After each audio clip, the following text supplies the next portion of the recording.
Acha leo nikwambie wewe mwenzangu unayenisikia, leo Mungu anakuita. Haijalishi unafanya nini, haijalishi unaitwa nani, haijalishi unatoka wapi wewe, sikia sauti unaitwa. Mungu wako anakuita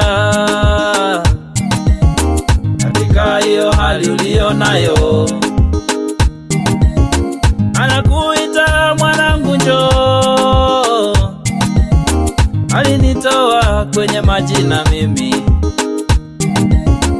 Usikate tamaa, utapona wewe. Amini Mungu.